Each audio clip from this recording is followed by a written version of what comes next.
Pregame.com.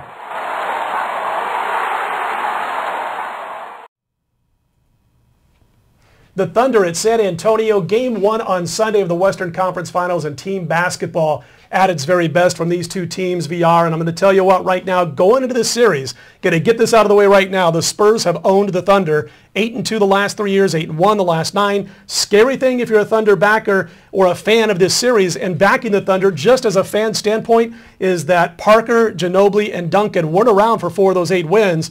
And, of course, Boris Diaw and Steven Jackson weren't around for any of the 8 wins. So on top of being on the wrong side when it comes to taking on the Spurs, now they got all these great players who are going to be on the floor along with what they already couldn't stop. Bottom line is this. Coming into the playoffs and coming into the season, Thunder were the sexy pick. They were the sexy pick to come out of the West and get to the finals.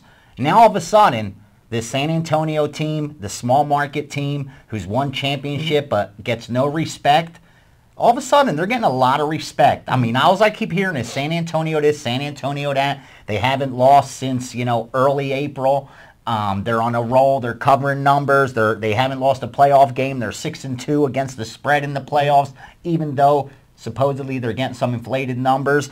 So I don't think, as far as the series goes, when I saw that price, minus 200, I think that's reflected of a little bit based on more on perception than anything else of this unbeatable team. I agree with that. And the sexy team, all of a sudden, the Oklahoma City Thunder, isn't expected to get to the finals anymore. Completely agree with that, because I think the raw number on this series would have been about $1.70. In fact, on my way over here, and we're talking about this on Thursday afternoon, on my way over here, I'm listening to Mike Colbert of Cantor Gaming on the air talking about the lines that he set. He even mentioned, we've got 210 on San Antonio on the series, and he was saying he thought the raw number should be about $1.75. So it's funny to all of a sudden see San Antonio getting public action. And in fact, Oklahoma City got as much action here in Las Vegas as any team in the NBA this year, for sure, including the Lakers. And the Lakers are always the Las Vegas favorite to bet as far as the sports books here in town are concerned. So, but when I look and I break down this game, I'm looking at DeJuan Blair, who was not even in the rotation in the 2 playoff series thus far for San Antonio. He's dominated the Thunder inside. 18, 22, and 26 this year. He scored 16, 25, and 15 against the Thunder last year. Again, he's been an afterthought in their first 2 series. They went out and got Boris Diaw, which basically took San Antonio from a middle-of-the-pack defensive efficiency type of team to one of the top 3 defensive teams in all of the NBA. They go out and get Steven Jackson. I love Popovich. Whether I bet with him or against him, I love this guy. Best coach in basketball as far as I'm concerned. They get Steven Jackson. They ask Popovich, this guy can't play anywhere. Why would you introduce a so-called head case into your team? He goes, hey, he's played her before. He gets it. Steven Jackson has been nothing but a positive addition.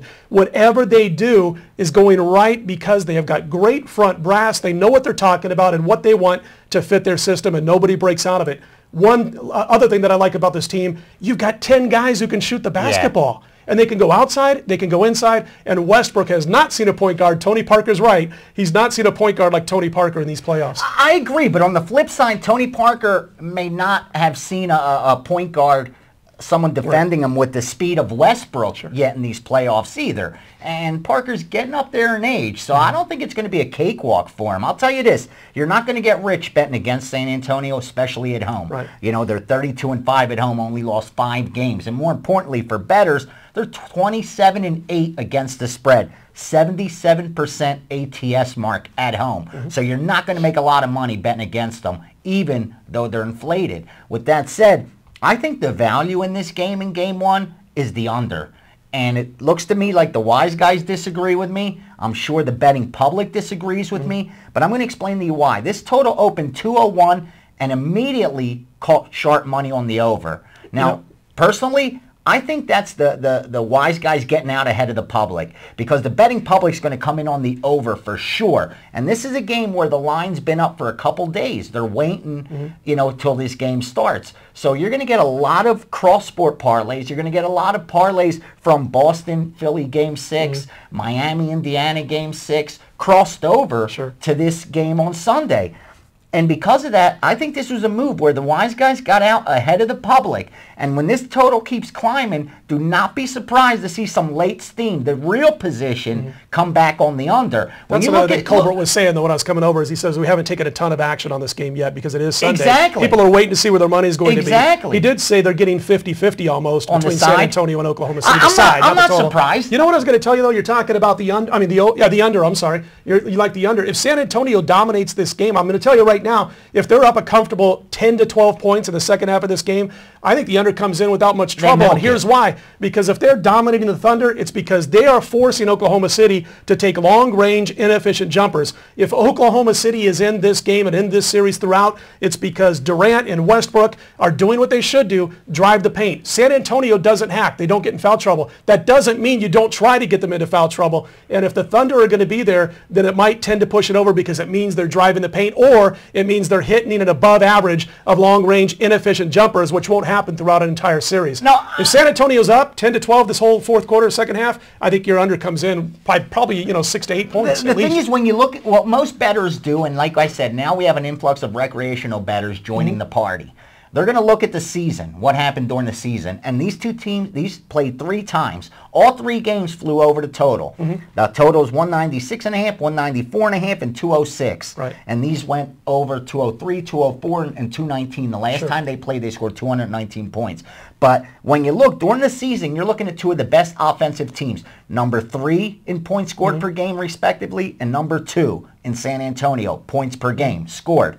But when you look at the playoffs, it's been a different story. It's been defense. Oklahoma City defense allowing 4.5 points less per game. San Antonio Spurs allowing 7 points less per game. So both these teams, 8-1 in the playoffs, 8-0 in the playoffs, are getting it done with defense. Here's another one for you. And you got fresh guys. Both benches go 10 deep. Yep. I think you're going to see a lot more defense than you did during the regular season. And don't forget, this regular season was like no other. With these teams playing with 0 rest. We're going to look at 2 rested teams. Oklahoma City's only been in San Antonio 1 time this year. I think they're going to have some trouble shooting the ball. Here's the pop quiz. Who was the player that made San Antonio the defensive team that they are right now, that they weren't at the beginning of the season? Boris Diaw. Who has not played in any of these 3 games? Diaw. Or any of their 8 wins that we talked about. Boris Diaw. So all of a sudden, that is another wrench into the system if you like the over, because now you got Boris Diaw clogging that paint on the defensive end and doing what he does. Tiago Splitter doesn't get into foul trouble on the baseline.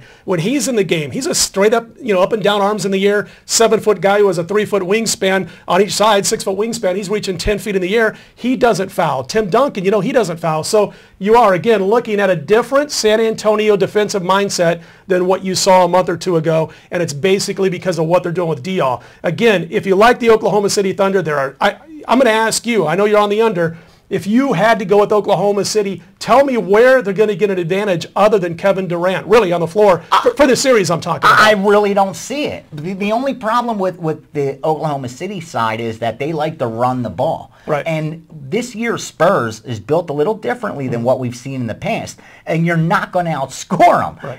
They're the second highest scoring team and they started in all of the 2 years ago, actually. Exactly.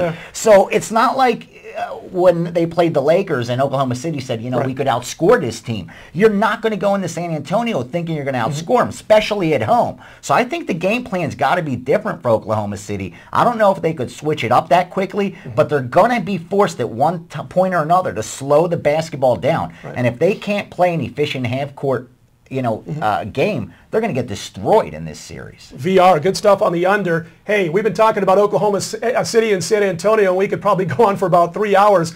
Game 1 starts on Sunday. It's going to be a fantastic series. And don't forget, all next week, we're going to have basketball and baseball from the guys right here at pregame.tv.